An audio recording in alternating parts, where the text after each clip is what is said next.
Thank you, Magdalena. Well, picture this. You're sitting at home, you're in your early 20s, you receive a phone call from a stranger from the other side of the world who says, hello, we'd like to give you $850,000 because your late mother, who passed away decades ago, has bequeathed you her home, and we'd like to pay you all the rent that we've been accruing for you in your absence.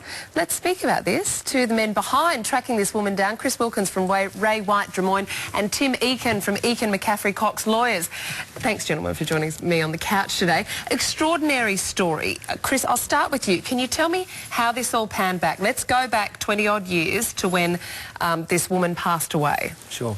I bought the business 10 years ago, and prior to that, the owner of the business was managing this property. The owner passed away some 20-odd years ago, as we mentioned, and when I took over the business, it was sort of a goal of mine to make sure that the property and the money that was owed to the daughter, who her mother, passed away, as we said. When the little girl was about 2? Yeah, very, very early. She'd be sort of probably early to mid-20s, I suppose, now. Yep.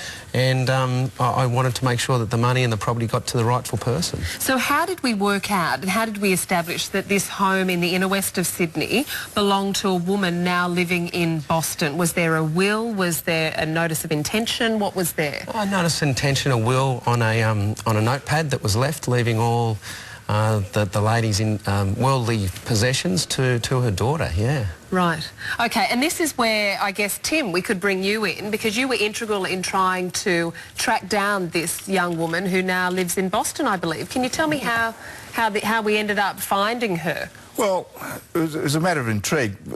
Chris was in a very difficult position as a real estate agent because he was entrusted with the money and process but had no authority. And, of course, there must obviously be some answer ultimately. If there is no body at all, it goes to the government. And we don't like to do that if we can possibly avoid it. And we did have some documentation from the States. There was a grant of her estate in Los Angeles, but that was not of any use to New South Wales.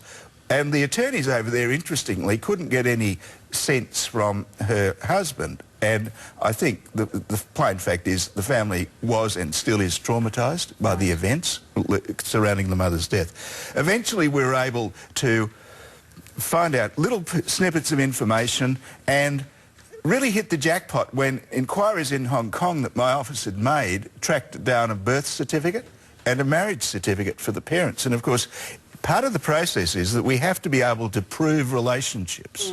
And once we got that information, the jigsaw began to take shape. I made really an executive decision to hire a highly recommended US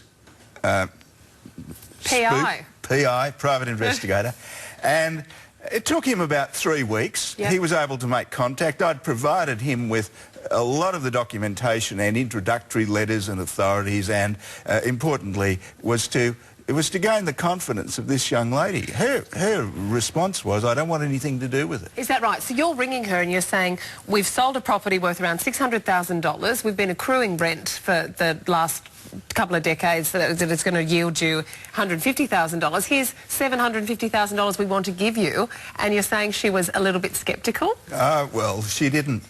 She was sceptical in 2 respects. One, the trauma continued. She didn't want it.